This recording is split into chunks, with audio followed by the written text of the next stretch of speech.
what resources do you feel like newer filmmakers often overlook that they have in their own backyard? Well, I mean, everyone has a phone, and most have an iPhone. And Yeah. Tangerine was shot on an iPhone, so Sean Baker proved you could make a film on an iPhone with non actors for the most part. Yeah. And have a film do well if you tap the right type of storytelling.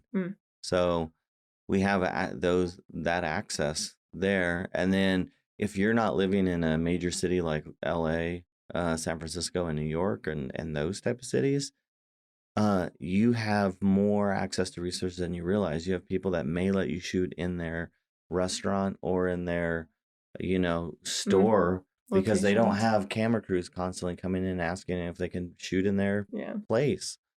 So you have access really to those places. I shot my first film in my hometown. So then it's like some of the shots we were doing, all we had to do was just tell the police, like, hey, we're doing this shot because we're making a movie. And they were like, oh, okay, that's cool. Yeah, you can do that. And have like a real open dialogue. And we shot all around King City and weren't like, where's your permit? What are you? The red tape. There was no red tape, really. And then depending on what you have access to in your own life, you may not be aware of. So there's a film called Francine that I really admire as a film that feels like a film that was made. Melissa Leo's in it, who's an amazing actress. And if anyone did a little research at the time, I don't know if she's there now. She was really down to do like smaller films. So it's like if she had a cool story, she might be willing to do it. And there are those actors and out there. But there is whoever these filmmakers are, they obviously had access to a veterinarian clinic because they do a full-on open surgery on a cat in the middle of it. I mean, the cat is just sprawled out, and I can't remember the storyline now why they're doing it, but they're doing surgery. It's unbelievable. The cat's not being hurt. Yeah. Right? Because it's in a real safe environment.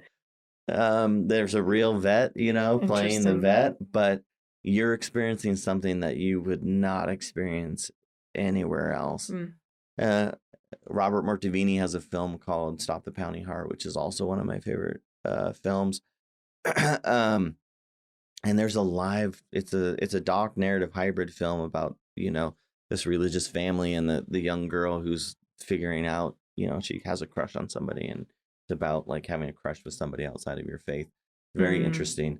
But the mother's a midwife, and there's a straight up birth in the movie.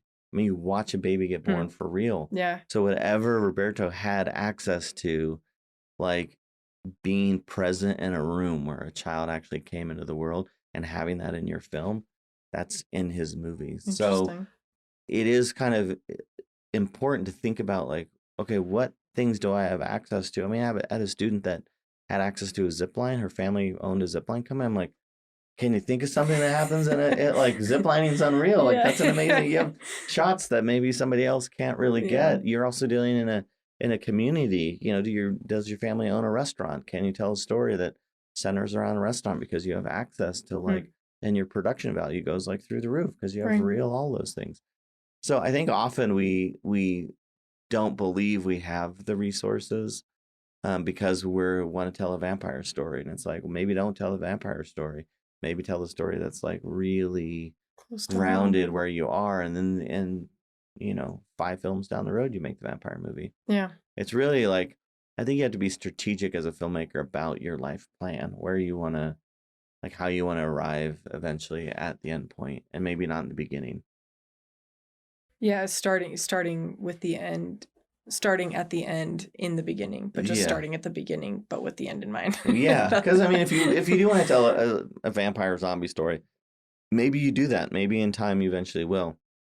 But if you make one with very limited resources right now, you don't have what's necessary. Yeah. I mean, a guy who I went to college with, he's an amazing storyteller, but he was really into that kind of steampunk aesthetic.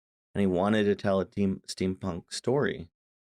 And so his short, his thesis was a steampunk, which we didn't have all of the resources or the funding. He did a really good job for what he had access to. And if he knew studio executives that just needed to see the potential and they didn't care that the stuff looked fake or that you could tell it was a stage, and they could be like, oh, you took $10,000 and you made this amazing kind of story that no one will ever see, but it gives us the confidence. It's a proof of concept enough for us to give you $50 million to make a bigger story. Then it makes sense to make that movie. But if you don't have the access to the person then you need to make a movie that actually highlights your directing and you as a director. And it goes like, oh, you actually are a really good director. You got good performances out of your actors. And then you can eventually work your way into the steampunk storyline.